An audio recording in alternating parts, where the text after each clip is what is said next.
Hey everyone, thank you so much for joining me for my very first YouTube live stream. Please do bear with us tonight because there's lots of technical things happening and it is my first time, but thank you so much for joining. If you can hear me, if you can see me, just give me a little thumbs up in the comments below and let me know that you can hear me okay. And also let me know whereabouts you are in the world. I would love to hear exactly where you are before we kind of get going. So tonight we are trying to do, we're going to try and attempt to do the socially distanced photo shoot, but this time we're actually going to do it live. Now, a lot of people were asking me on YouTube and privately if they could see a longer version of that previous video when we were really lucky to have 5 incredible photographers come into my studio virtually and shoot my portrait. But a lot of people said it would be really nice if we could see a longer, more in-depth version. You know, it'd be nice to see someone actually come onto Zoom from the first moment and then build up their setup. So that is what we're going to try and do here today. But before I do, I want to show you a little snippet in case you hadn't seen it, or if you have, just to remind you of exactly what we got up to when we first did this. Okay, that's awesome. All right, let's bring it to the right just a little bit, Cass. Right there. Let's call that good.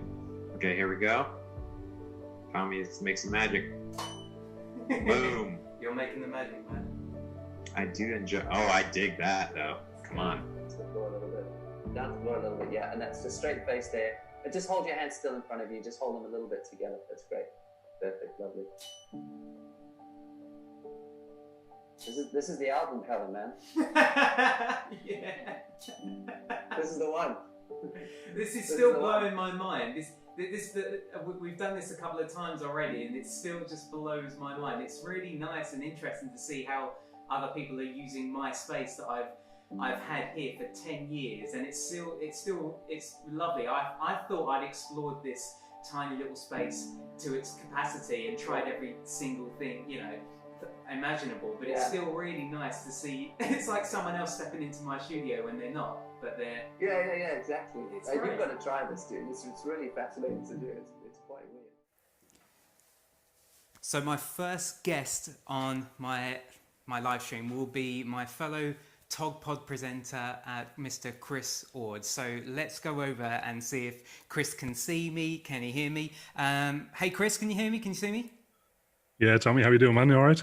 I'm good, man. Thank you so much for joining me and being the first participant in this live stream. This is very cool to have you on. Thank you so much for joining me. Thanks for having me, mate. How are you doing? How are you getting on with everything? I see you're slowly starting to pick up work now. Yeah, very well, mate. So I opened my studio back on Monday and I had my first full day of work today, which felt really weird, actually. You know, I wasn't stuck home with the kids. I got up early, I did some networking, and I've spent the entire day in my studio. And I'd look, you know, my office is like a man cave, so it's been wonderful to spend some time here. It's been nice to be away from the kids as well.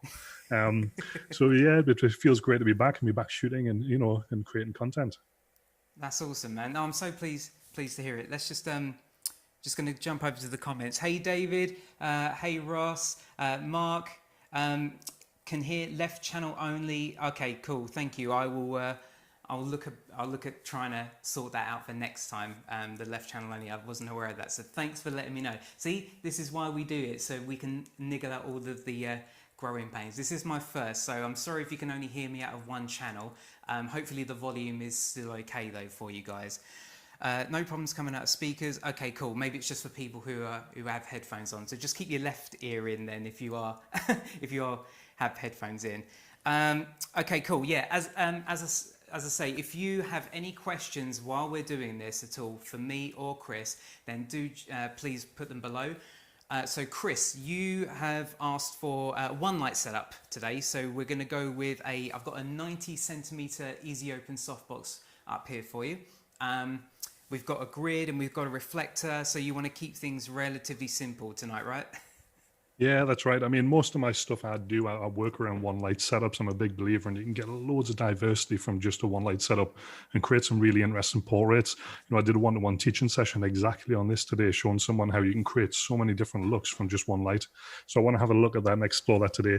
and make it a little bit easier for myself doing this live to all your audience for me as well. So. Oh, trust me, we're all nervous today. I think my sister's more nervous than me. So Cassie is over there doing the vision mixing. Let me just cut to Cass. Let's see what she's doing over here. So here's the GoPro, by the way, the GoPro angle. Say hello. Honestly, I'm so nervous. I'm sorry if anything goes wrong. You know who to blame. Okay, let me flick that back on. So we're actually using the Blackmagic Atem Mini Pro to do all of the cutting and the switching today. Rather than just going live with just one angle, I wanted to be able to give you guys better production value. And when we do more live streams in the future, it'll be nice because we can have my laptop plugged directly into that Atem Mini. When we take a photograph, we can then cut to my computer and then you can see exactly what I photographed. Because it is quite frustrating if you go live on Instagram, for example, as a photographer, if you're doing a live demo, taking a photo and then trying to hold the camera up to this camera, it can be hard to try and translate that. So that's one of the reasons why we contacted Blackmagic and they were lucky enough to collaborate with us. So this is part of Blackmagic collaboration and hopefully we'll be doing these a lot more frequently in the future. So, lost my train of thought. Yeah, so people were asking, how does it exactly work? So with all of the ones that we did in the previous video, we were using the Panasonic GH5. That's tethered into my laptop and I'm using the Panasonic Tether software. Then I'm going on to Zoom. I called Chris right before this. And so Chris, I'm going to then share my screen so that Chris can see exactly what the camera is seeing. So let's do that now and then we'll kind of build it up from there. So Chris, I'm just going to share my screen. So you should be able to see, let's actually switch this on. That would help, wouldn't it, Tommy?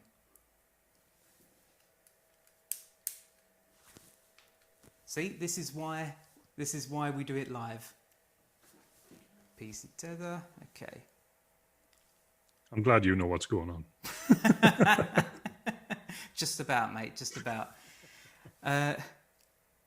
Ross says, good job for Cassie. Hey. Cassie Cam. Yeah. And Alex Benyon's joining us, Chris. Hey, Alex. Okay, so Chris, can you now see what the camera is seeing? I certainly can. Awesome. Okay, so if I now, and people at home, hopefully Cassie's on my computer. So this is how you, remote control, give mouse keyboard control to Chris Ord. So now I've done that, Chris should now, in theory, be able to use my mouse and be able to navigate around. If I just bring the chat down and then I bring that up, I expand this just to make it a bit easier for you, mate. Awesome. Let me just move that out. Okay. All right, Chris. So just, I'm going to give you the spiel that I give everyone else. It might not have appeared in the final video, but you have the GH5. It's a 12 to 35 millimeter lens. That is the equivalent of a 24-70 in 35 mil, 2.8. So we can either obviously go horizontal or portrait. So you just got to let me know, and it might be a case of me jumping up and down and moving the camera or the lights, because Cassie's obviously got a new job now. She's now the vision mixer instead of the assistant. She's been upgraded now to, well, she's not even in the room now. I've just pushed her into the corridor. So so if you kind of help coax me through what kind of focal length you want to kind of start things off, and then we can just kind of build it from there. And as you can see on screen as well, you've got all of your manual controls. I've given you a custom white balance. If you want to change it, you by all means you can. And obviously you've got your shutter speed and your aperture and ISO right there that you can change as well. This is your shoot. So where shall we start, Mr. Chris Ord? Tell you what, I'll just make sure it works and I've got control by taking a photograph. So should I just click on the photo button on this right hand side? Is that supposed to work for me? That's right. So yeah, let's just check that you can actually waiting for Chris Ord to control your screen. Chris Ord's control. Okay, yeah. So now, so in theory, if you now hit the camera icon, it should take a photograph just to give you an idea. Oh, there we go. As if by magic. Look at that. As if by magic. There we go. It's so weird that you are taking my portrait from across the internet. Yeah. All right. So and then so you can then just close that preview down so it's out of the way. I think people bear with Chris. Let me just take the mouse for a second. Problem. I'm just going to move. Can I move this out of the way? Yeah. Just get that out of the way for people at home. Okay. All right, so where shall we start, Chris? Do you want me to kind of be close to the wall? Or I can come forward. I can obviously move the camera back. Yeah, so I want to have you relatively close to the camera. What sort of focal length are we on now? At the moment, you're on 24 mil. I can push it back and zoom in. Yeah, I wouldn't mind just getting a little bit closer to that 70 mil if we can. However close absolutely. you can get. So we'll go for a bit of a tighter crop. Do you want to go for a horizontal or a vertical? We'll keep it like this, and it looks a bit better for the audience at home, doesn't it? So they can see the full screen like that. Okay, so you are now at 70 mil. Awesome. Or the equivalent to 70 mil. The light is here with the 90 centimeter softbox. We've got a City 600 Pro attached as well. Awesome about that. sauce. Focus that. Okay. Yeah. Right, so yeah, make yourself comfortable, Tommy. I'll just say how I'm looking at this framing. And I'm assuming if I click on your face, I should get some focus. There we go. Perfect. I'm like, what program is this? Is this Lumix Tether? I've never used this before. It's right. Lumix Tether. Is your camera, have I now moved the camera directly in front of your view? Should I lift your camera, as in your reference camera, up a bit? No, it's okay because I can see you on screen, so I'm fine with that on the shooting screen. Cool. So what I'm going to do is, Tommy, I'm going to get you to turn your legs to your left a little bit, so your body should turn towards. I think you've got a window on that side of your room. Not that I've been stalking you. And that's perfect. And what I'm going to do, I'm just going to give a quick test shot first and foremost and see where I'm at. So for those guys at home who've never seen me before, never seen my work before, I don't use light meters. I don't use histograms. I do everything by eye. It's just the way I like to work.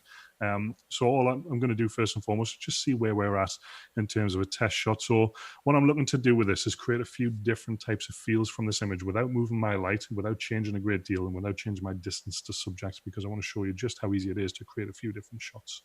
So in the first instance there, you can see that first image was a bit bright. So what I'm going to do is I'm going to use my aperture a little bit, and I'm just going to bring this up to let a little bit less of that flash through. So I'm going to dial up. Wow, look at all these different f-stops. Didn't know you could get 7.3. I've never heard of half of these. Right, see if it lets me scroll up a bit further. I want to be somewhere around about F11. I'm going to be. Tell me how easy is it for you to change the power on the trigger? Yeah, I just have to jump up, but yeah, I can certainly change the power. At the moment, you are at the moment you're at 1/16th power. Cool. No, we'll leave it there, and I can work around, use the aperture to control what I want to get. So what I'm going to do, if I can get it stopping me scrolling, but I'll see if I can get there. I want to be up at an aperture of about f9. I'm going to shoot this at. Just going up in little steps to let me get there. And what I'm looking to do, but I'm using this aperture in this instance to reduce the amount of flash I'm going to let through in this scene. So rather than change the power of the flash, I'm going to maintain that and actually just use the camera settings to manage it. But it just keeps. Are you having a struggle trying to scroll down? Yeah, it just keeps kicking me back up. If you can pop it on F9, that would be champion. Or F9. Yeah. Okay. Perfect, F9. Just like that. So what I'm going to do is take another little test shot of Tommy there. So you can see from the light position, and you would have seen this if you're a fan of Tommy's channel anyway, having the light at a 45-degree angle pointing down is going to give us a really nice flattering light. And it's going to cast across the body. So what I'm looking for here, as you can see on frame, is to start creating some of these nice shadows, these subtle shadows we got on this side of Tommy's face. Now, as you can see, the room Tommy's in, he's got a lovely white wall, which is giving me a free reflector essentially on that far side. So it's allowing me to create some nice fill light with using that one light. And this is one of the things I love about using single light setups, because you use everything that's free around you to create this sort of stuff. So I'm liking where that's at. I like the exposure, feels really good on the face. Got a little bit of light on that background. And this is something I would tend to shoot if I was doing corporate portraits. You know, if I was going into a first setup with a client, something nice and soft, something nice and commercial, something that feels really good. And Tommy's used to being in front of the camera anyway, so he makes it nice and easy. And it's a nice natural sort of look. And I'm not a big follower of rule of thirds and things like that, but I've just brought Tommy off to that. Well, he sat himself there and I just went with it. So he's sitting on that nice rule of thirds line. I love that we're getting a free Chris Ord tuition right now. Hey, why not? Why not? It's all about Sharon's Kieran, isn't it? That's it. So what I'm looking to get, we've got a little bit of almost loop lighting coming around there. So what I want to do now is define this a little bit more. So Tommy, if you can I get you more on the right-hand side of your frame, even if you just angle the camera across a little bit, if that makes sense. So I've got you on the opposite side of the screen. Perfect. So what I'm going to do now, I want to use this light in the same way, but I want to define those shadows a little bit more. So Tommy, I want you to look over to the left, your way, right-hand side of that camera. So looking beyond it towards where Cassie's sitting in the corridor. Bless her, sitting out there by herself. Yeah. That's perfect. Yeah, just like that. So I'm going to have you looking over there. And what I'm looking to do, you can see the difference straight away. You can see the light. I'm starting to create shadows because Tommy's turned away from that main light. So I'm going to take another shot here just to see how those shadows form. And you can see already I'm starting to get a slightly deeper shadow on that side. So again, I'm starting to work that light a little bit better. And I've moved him over that side of the frame just to give me that you know, again, one of those rules that you should follow, that someone shouldn't look out of the frame. They should look into the space in the frame. I don't follow rules that much. But we'll go with that. I only just realised how ginger my hair is over the last few days from from sitting out in the sun. Look, it's really light, isn't it? Sorry, go on. It's just the white balance. Yeah. Oh, you sneaky little what's it. Gotta laugh. Right, so that feels good to where it's at. Now, what I want to try and do is, whenever I'm working in a space, I want to try and get as many images as I can in the same setup. So I'm going to jump into high speed. Tell me if that's all right. So I'm going to let the camera do its own, the light do its own thing. But I'm going to jump down to, do we say 2.8? That'll do. Yep. And what I'm going to do, so if anyone's not used high-speed sync before, essentially it allows you to shoot a really shallow aperture using flash. But what you need to do is balance off the aperture with a shutter speed. So I'm going to dial in, if I can on here. Just bear with me. This is my first time using this software. Again, then. Yeah. There we go. Actually, if it doesn't do it, it's fine. That's a good question. Yeah. I don't know if it's a tethering thing or if it's something that I need to set on the camera. Oh, sorry, mate. We might not be able to. That's all right. We'll stick where we're at. That's cool. I can work with that. Sorry, dude. Yeah. So I'll tell you what. Jump me back to F9 if you can. Yeah. No one did high speed sync. It's something I never thought to test out. Sorry about that. No, don't worry about that, dude. Don't worry about that. See, this is the part where I would usually cut all this bit out in the editing, but because it's live, you can see everything that happens. Go with it. So, Tommy, what I'm going to do now is turn you a little bit further to your right, so you're almost facing towards the white wall. I want your legs pointing off that way. Yeah, that's perfect. But then what I'm going to do is turn your glance over through your window. So just turn to your left, and I'll just touch more for me. That's it. Looking beyond the camera, that's the one. So what I'm doing here is just, again, changing the body shape, allowing the light to travel across the body. We're still going to get some nice shadows on the front of Tommy here. And I'm still getting that lovely Rembrandt feel of that light on the opposite cheek towards the light. Now, for my taste, I do shoot quite dark and I do shoot quite moody at times. So Tommy's all right if we stick that grid on, mate? Absolutely, yeah.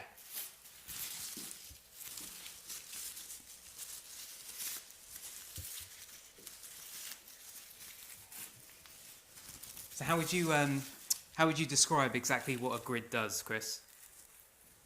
So a grid essentially controls the light. It gives much more control. So through the little boxes that are on there, it forces the light in the direction, stops it spilling out where you don't want it. So I use grids for probably 90% of the work I do because it just gives me so much more control, particularly when you're working in a smaller space and you want to limit the amount of spill light you're getting around. It just allows you to really take control of that shot. And what it's going to do in this instance, it's going to stop the light bouncing around so much. We're still going to get some fill in there, but there's not going to be quite as much, and it's going to give us a bit of a darker and moodier portrait. A little bit of less light's going to hit that background as well, so it's going to give us a really nice feel to it. Now, one of the things you've got to compensate for when you're using a grid is that obviously it's going to let less flash through. So the way I'm going to combat that, I'm not going to worry about changing settings because I don't want Tommy, you get a workout getting up and down his seat like that. So what I'm going to do, just to show you, I'm just going to show a direct comparison, just how much light that grid takes away. So I'm just going to take a quick shot. So Tommy, I want to get you. I think I moved it close, so I'm just going to push it back. No worries. No worries, dude. And I want to get the same pose if I can, Tommy. So your body away from camera and then your head turned back towards your window. That's it, just to show a direct comparison of how much light that's going to let through. Big difference. So you can see there, you get a beautiful gradient on the background, and it starts to give you a much softer feeling.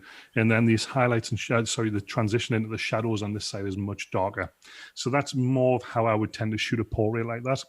I tend to shoot with a little bit more shadow and a little bit more definition. And what we're going to do after, I'm going to take a few more frames like this, and then we'll introduce a reflector just to lift some of those shadows in a more subtle way as well.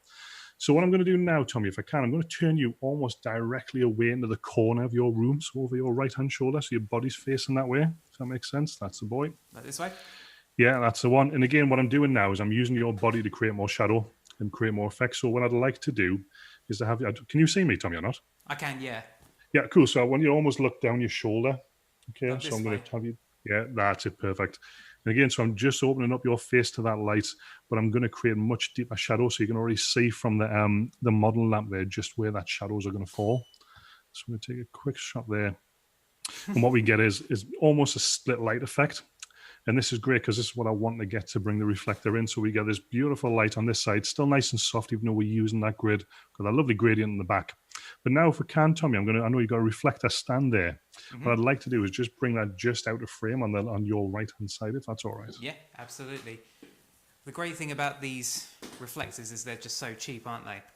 Yeah. And if you don't have a reflector, I was saying this to the guy I was teaching today who's learning how to shoot commercial headshots. I said, even if you're on site and you forget your reflector, get a big bit of card or a big bit of paper. It does often just as good a job, as long as you're bouncing that light back into frame. Yeah, Mark, she is very much barricaded in, aren't you, Cass? Yeah. And guys, while Tommy's working away, if anyone's got any questions, shout up and we'd be happy to answer them. Yeah, for those of you that did know, we were supposed to do this a few days ago, but me and Cass were actually quietly happy that it didn't end up happening in the end, because we did a tech rehearsal, and I think Cassie said, "Oh, I'm actually glad that we've had a chance to have a proper run through," because there were certain technical things that would have happened that thankfully didn't, because we kind of did a rehearsal. So always good to plan, always good to rehearse. Definitely. So just bring that reflector in now, and that's a perfect placement, Tommy. You'd think you'd done this before, wouldn't you? So bringing that reflector into frame there, and what I'm looking to get a very similar look. So Tommy's going to be looking the same sort of face, and I'm looking for a really subtle fill light. So just looking. That'll do. I can post that out if it's in anyway. Yep. Cool. So same again, Tommy. Almost looking down your shoulder. So just dropping your chin a tiny touch for me. That's it. And I'm just going to bounce a little bit of this light back into the frame using that reflector. So you can see we've lifted those shadows on Tommy's ear coming down his neck. So we're not, what often doesn't work particularly well, even though you want to shoot a dark, moody portrait, is when you've got really black shadows and you can't see anything through them. You want to get some detail. So that's all I've done there, just using that reflector, just to bounce that little bit of light back into the frame. So I've already got an edit in mind that I want to do with these, just to, bring that contrast up and create something a little bit more detailed with it as well. It's so Tommy, to bring in another light, meter another light, and all that stuff. Or if you only have the one light, then definitely. And I'm a lazy photographer. I make no qualms about this. So if I can get as many different shots with one light as I can, rather than having to set up 2 or 3 lights, I'm going to do that all day. Believe me, it makes it a lot easier to create something a bit different, and it forces you to think differently. I think, if you challenge yourself to say, "Right, I'm going to go and shoot 5 portraits with one light," rather than being able to use 2 or 3 lights, you've got to get a bit more creative with it. You also said for commercial headshots as well. Would you use? You said just the one light. Do you mean one light and a reflector as well for the commercial portrait stuff? Yeah, definitely. So your reflector often come into play, and whether I'm shooting it at a 45-degree angle like this, or shooting from directly above with a reflector underneath the bounce light back, and there's loads of different opportunities to use it. And it's just about where I am and what I'm shooting. Really, it depends what the client's site's like, or if I'm shooting on location. If I'm in my space and I've got access to my gear, I will use it because I'll set it up in advance. But it's just about getting something, when you're working with clients, getting something relatively quick and relatively easy for them. And that's still going to produce some really good results. definitely. Cool. So what I'd like to do now, Tommy, if it's all right, I'd like to change it. Can we change the position of that light? How doable is that? Absolutely, yeah. Where would you like it?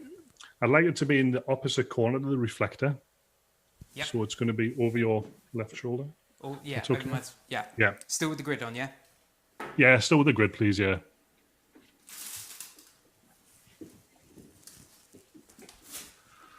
I don't know if you can see that on your angle, Chris. Yeah, we can, but it's okay. I'm going to, when I've got in mind, I can crop into a portrait orientation anyway. Okay, I know that that's coming into shot, so I can move everything just over a touch.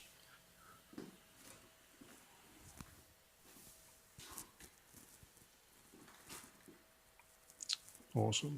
Hey, I need to get a Tommy for my studio, don't I? This is great. Sorry, mate? I need to get a Tommy for my studio. If you need me, mate, if I'm around. Yeah. Okay. Cass, are we still good? Yep, all good. Yep. Okay. Okay, I don't know if you can see that, Chris. So we've got it coming here. Yeah, I've got that on screen. That's cool. So what I'm doing there, I'm setting that light to the opposite side. So essentially what I'm going to do, Tommy, is have you turn towards your window just a little bit. So almost a 45-degree angle to your window. That's perfect. And what I'm looking to do is because my distance to subject on the light hasn't changed, you know, still within, I think it looks about 2 feet to me, which is about the distance I like to shoot. Yeah. We don't have to change any settings to get the sort of results we want to get. We know the exposure is going to be really good at that sort of setting. So what I'm going to do, Tommy, is have you just as you were, just glancing towards your window there. Can I move you to your right a tiny bit, Tommy, just so I've got you just in the center of that? That's perfect. And I'm just going to find my focus here. And what I'm looking to do now, I'm lighting the narrow side of Tommy's face, whereas before I was lighting the the broad side of it. So I'm just getting this focus. Struggling a little bit, I think. Is it struggling? Yeah, I'll take it. It might just be my screen. Oh, I picked it up. So, Oh, nice. with this sort of effect, particularly when you've got glasses or sunglasses on, using a grid when you can get the reflection and gives you this extra dimension, almost that comic book feel to it. So, if you've ever seen the film, to say that. I look ever seen the film Sin City? Yes, it's that sort of cool feel you can get to it. And you can see already, because of the placement of your reflector, we're bouncing the light back onto the side of your neck and even getting that lovely little rim light on over your shoulder there. So this sort of effect, because I'm trying to shoot as many setups as I can without doing anything really hard work, you know, we haven't changed the settings. We haven't changed your position, essentially. All we've done is move that light a little bit. But what I would do if I was shooting you personally, Tommy, face to face, I'd walk around this. I wouldn't even move the light. I would just go and walk around and change my camera position. And it just makes it so much easier. So what we get now is this cool effect. We get that lovely light coming across, framing you around the front. That lovely ginger hair of yours now, really coming through the frame. Man, I want to talk with this beard. And then we get that lovely reflection in the glasses. And look, some people will take that, some people will leave that, but it gives you something really cool. I've just seen a comment just in the bottom of my screen there. It looks like a shot for a game. There's a game in my head that this looks like from when I was a kid, and I don't know if it's Duke Nukem or something like that. It reminds me of something like that. Is it, gonna have your photographer's number. He's cute. Oh, that's my wife. Yeah. So your wife? Yeah, I thought so. Hi, Laura. Was it? Ian said voice activated light setup. Haha. Mark Wilshire says I was going to say it looks like a cover shot for a game. Yeah. Like if that was like if that had gels with it as well, like purples and hues, it might be like a game for Grand Theft Auto. The loading screen. Yeah, definitely. You're right. Yeah, you're right. So that sort of look gives us, because we're using that grid and we're controlling that light, stopping it spilling all over the place, it gives us just this wonderful controlled feel to the light. Now, what I would like to do, Tommy, if we can, is bring that reflector around to the opposite position, if that's possible. So it's just coming around the front. Coming around the front? Yeah. So it's literally going to be the opposite side of the clock to that light. Looks like a portrait of George Michael, someone's just said. George Michael was a good-looking fella. Yeah, that's perfect. About there? Yeah, that'll do, man. That'll do.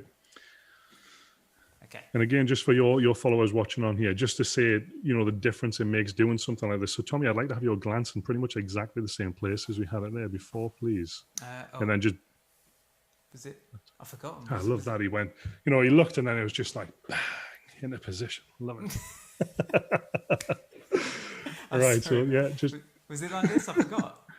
Yeah, that'll do. That'll do. So hopefully this focus will pick up. Yeah, there we go. So what we're doing there, we still get that lovely feel. We still get that rim light coming around the edge. We still get that lovely feel over the shoulder and the light passing across and that reflection in the glasses. But we just, again, we get that little fill into the frame. So it's not so dark. We don't lose all that detail. And it means we can still play with that when we get into post and get something a little bit more soft.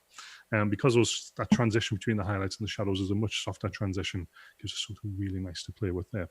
But what I love about using a fill in general, whether it be in a reflector or with an extra light, is that, as you said, it gives you that wiggle room in post production if you need it. If you wanted to crush that so that there was almost not a reflector there, so you crush all that fill, you could if you wanted to. But the point is, you could. Whereas if you didn't have that fill, you can't add light to pixels if it weren't there to begin with. It would it would look fake. So it's always nice to have a subtle fill in case you want to take it away. And with the digital age, look, for the sake of, if I was working shooting with you right now, that would take me 2 seconds to shoot an extra shot with a reflector than it would without. So for the sake of doing that, it's worth doing it just to give you that comparison, because the last thing, as you say, you want is to get that into post and think, no, I'm trying not to swear. Just think, oh man, I need to have that light there. So what I'd like to do, Tommy, just to show a direct comparison, is to rip the grid off the front, or you don't have to rip it, but take the grid off the front of that strobe and just see how much difference that's going to make to our light.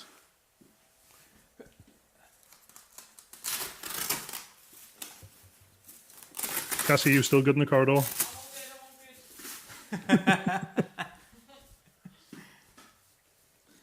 Wouldn't happen without Cassie.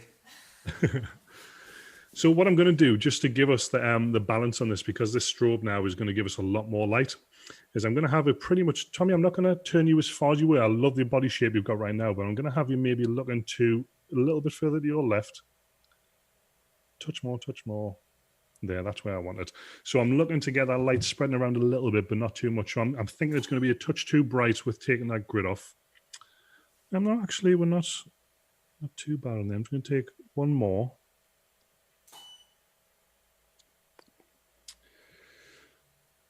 Okay, and you can see the difference here. We're starting to get that little bit more light coming into the frame. We're starting to get a little bit more across the background. So again, with the effect I did before with the grid, it's not for everyone, and not every subject you're shooting can handle a really hard light like that, which is going to be a rim light. If they've got any skin imperfections and things like that, it can really pick up.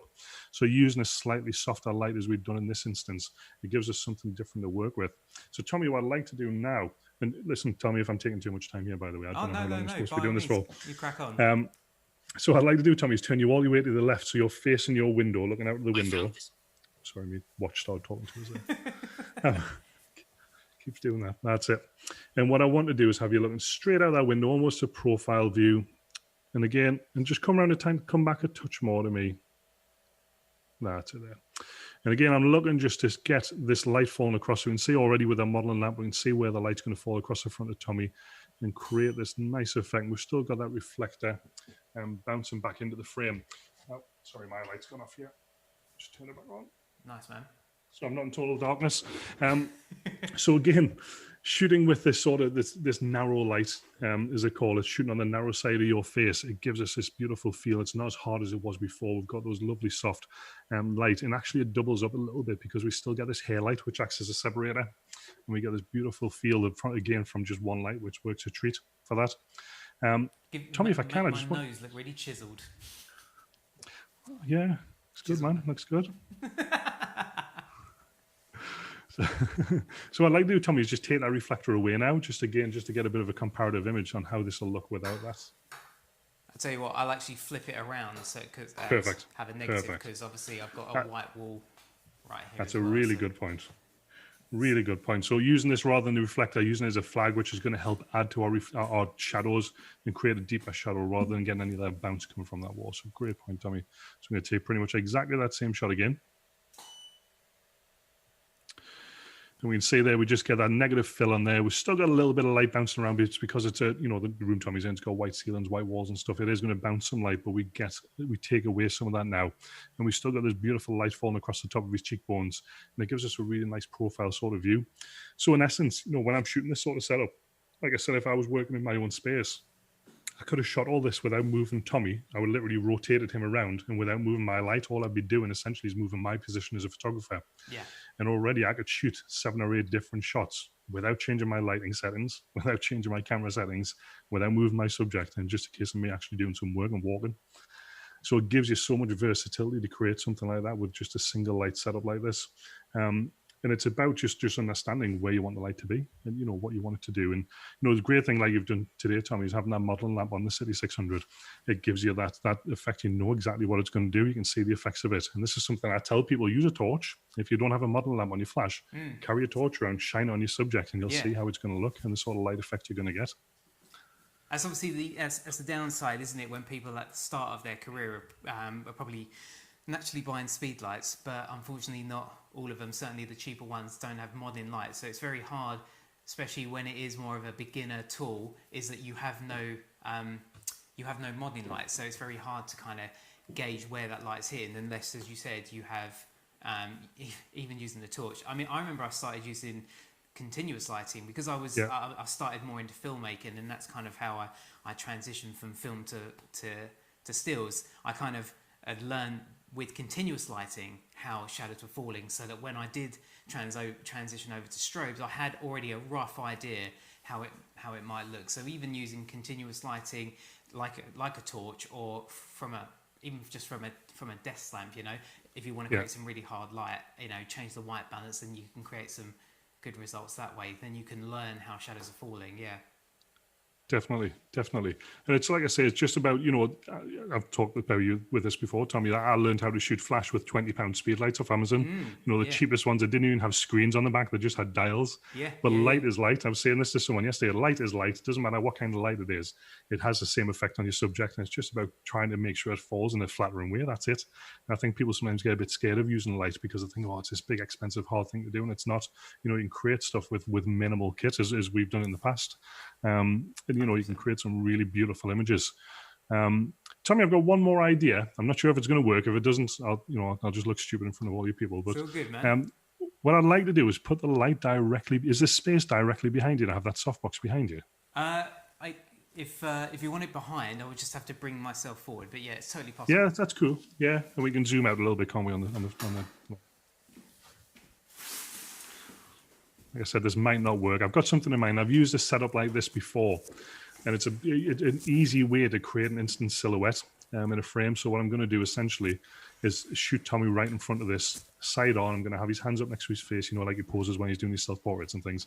And we're going to have him in there. And what I'm looking to do is create when I do this in post, it'll be shot as a black and white shot, and I'll take any color out of it, and we'll get this lovely feel to it. But what I'm relying on, I don't know Tommy's room that well, that the wall behind the camera is white. That's going to bounce some light back in, so we get a little bit of fill in there. So we'll see how this goes when we get it. We'll see how this goes. Don't know until you I'm try. desperate for one of these black boxes now, Tommy. This is Sorry? awesome. I'm desperate for one of these black boxes now. I'm sitting watching this on my phone as you do it. Oh, yeah. Yeah. Oh, hang on. There we go. Yeah, man, honestly, it's one of the best purchases I've made. I can't wait to do more live streams using the Blackmagic. Yeah. So my intention with the Blackmagic, obviously this is very different. I don't intend to obviously do this all the time. And for my first live stream, this has actually been very technical, more technical than I had anticipated. But going forward, my real intention with the Blackmagic is to hopefully do photography demos like you would expect to see from myself and you at the photography show or any trade show. So the beauty of it is because it's live, you can ask questions, and it's edited and it's cut there and then, because it can be obviously with multiple cameras. So awesome. And then it just allows me to get content up a lot quicker. So that's kind of my intention. If anyone did have any questions about the Blackmagic Atem Mini Pro, which we're using to cut between, then just let us know, and we'll be happy to answer that, because I think I've just sold one to Chris. I don't say that, my wife's on. Yeah, like 20 quid, aren't they, Chris? Yeah. Brilliant. So what I want to do, Tommy, is almost remember when Apple iPod first came out and the adverts were just a white silhouette of someone with the headphones sticking down against the color background. It's a similar sort of effect to that. So what I'm going to do is have you 90 degrees to the light, so ideally facing the other way towards that'll do. And you can already see, guys, I've got no idea how exposure-wise this is going to work, so I'm just going to wing it. But you can see the cool reflection we're getting on Tommy's glasses already, but what I'm looking for is to get a really cool silhouette feel. Now, I'm just going to take a shot of this, and I'm going to stick with exactly the same settings I shot with, because my distance to subject hasn't changed too much. So it's a bit too bright for me, but I'm all right with that because I can change that quite easily. So what I want to do is get a bit more of a darker feel to this. So I might be... Tommy, is that wall behind camera white? It's not white, but it's light. It's a lighter. Okay, cool. No, that's cool. So what I'm going to do is actually I'm going to drop I'm going to lift my aperture, let less of that flash through if it lets me go through. I'm wondering if it's just because I'm very close to the light that it's wrapping around too much. So I've just... No, it's just, I think it's just, yeah, you can try coming off a bit. I think it's just bouncing a bit too much. So what I'm going to do is I'm going to close my aperture up a little bit, which is going to essentially let less of that flash come through. Do a quick test shot. So we're getting closer to where we want to be there. Now, look, when I've shot this in the past, don't get me wrong, it's not always a perfect silhouette. I often take it down. I'll increase my shadows and I'll drop the fill in there just to get the sort of effect I want. But that's getting me somewhere close to where I want to be. What I've done in the past, I've got a reflector like Tommy's one in the corner there, and I cut a hole in the middle and I shoot through the hole, but I shoot it on the black side and it gives me a negative fill, essentially. But using this sort of effect, what it allows me to do is create this silhouette. Now, I'm just looking around the different parts of the frame there. I'm fairly happy with where that is. So, Tommy, do you want to get a little bit creative like that? You are thinking, man, things like that, and it gives me something different to work with. So, essentially, you're creating shapes here, and that's what's going to give us something really different when we get this into post. And I'm looking to just, I'm using Tommy's glasses to my advantage because they're giving us this lovely little reflection in there. And just again, it almost gives that Sin City sort of feel to the image, getting that backlight coming through. And I can bring that down to where I want to be. Yeah, like that, Tommy. Oh, he's in the mood now, isn't he? Zoolander. Give us Magnum. What was his looks called? Photographing like one of your French girls, Chris.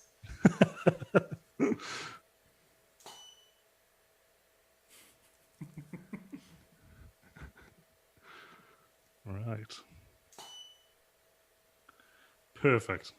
Cool. Now that gives me enough to play with there because again, like I said in post, and guys, I'm not going to lie about it. I do a little bit of post work and stuff like this. It's got to have a little bit to get where it wants to be. So I'm fairly happy with what we've got with those. That's going to give me enough to get the shots that, pretty much what I see in that viewfinder now is similar sort of effect to what I want to get.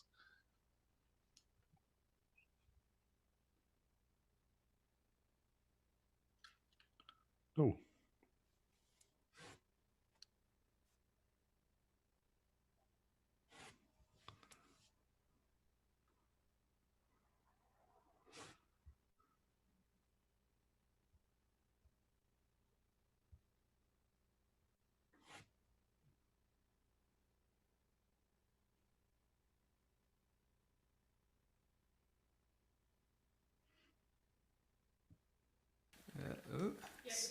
I'm back. Sorry about that, folks. The battery died. Okay, I think we're back. Okay, cool. Let me just swing this around so that I can have a key light again. Okay, cool. Back in the room. It was so much information in there, Chris. Thank you so much for doing that. I didn't expect you to turn into like teacher mode, but it was great. Sorry, we really liked it. It's second nature. Everyone there got a taster session. If you want to get a session with Chris, if you're up in the Midlands and you want to get a session with Chris, that's a little taster of what he can give. No, that's really cool, Chris. Thanks ever so much for coming on and doing this. What I'll do is I'll send you all the files that you took. Go away, have a little edit with them, and then I will then post them on my feed or on my story so that people can get an idea of where you took it from and to. So obviously they saw the raws, so it'd be interesting to see where you take those edits. Awesome. Chris, thank you so much, man. I'll love you and leave you, and we'll get another TogPod episode date in for another recording Definitely. session. But thanks so much for having me, mate. It's been a pleasure. Thanks so much, man. Take care. See you soon. Lovely to see you again. See you later, guys. Cool, guys. Thank you ever so much for joining me. I'm just going to hit over to the comment section here. And note the Atem Mini. I've heard that they just added the ability to add audio delay to sync your audio with the video. If you're inputting it directly into the Atem Mini versus piping through a camera. Yes, Ross, 100% right. So my microphone is going directly into this camera, therefore there's no audio delay.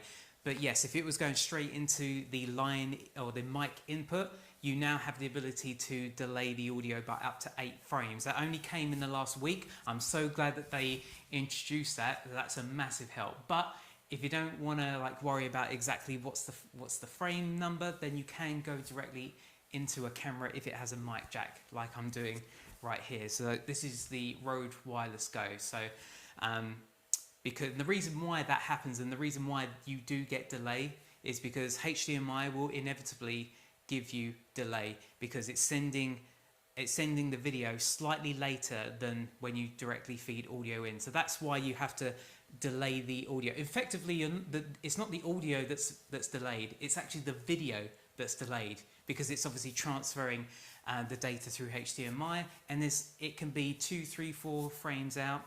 Depending on the camera you use would depend on how many frames you use. So just because I'm using a Sony here, if I then put a Canon or a Panasonic up, it may be a different frame out, maybe a couple more frames out, maybe a couple more frames in.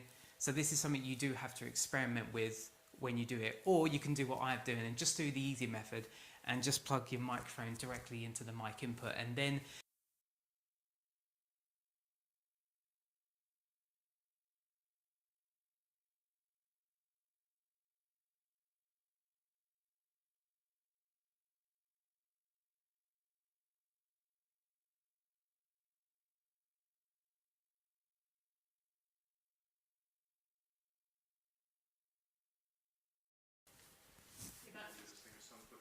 I know. Even the camera gets bored of me. That was the equivalent of my fiance just going and just nodding off. Cool. So I hope that answered your question, Ross. It's a great feature, and the only thing the Blackmagic is missing is audio out. Sorry, headphone input.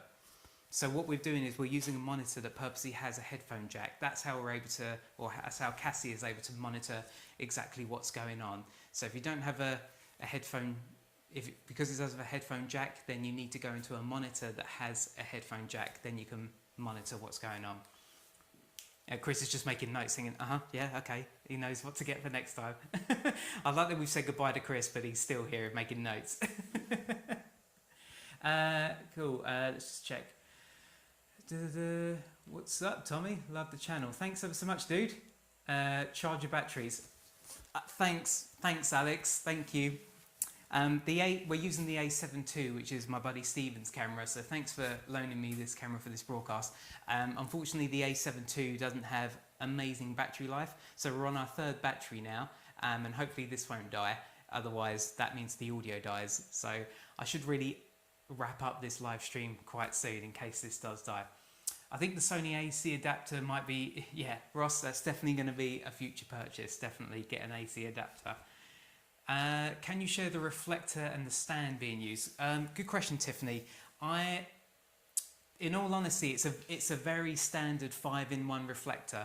I mean, you don't need to worry about what brand you're going to go with because they're all the same. So just type in 5-in-1 reflector, and on the Pixapro website, if you type in reflector stand, then you'll get this stand. So it's very useful. Instead of asking your model to hold it for you, you can use a stand, so it's much more convenient.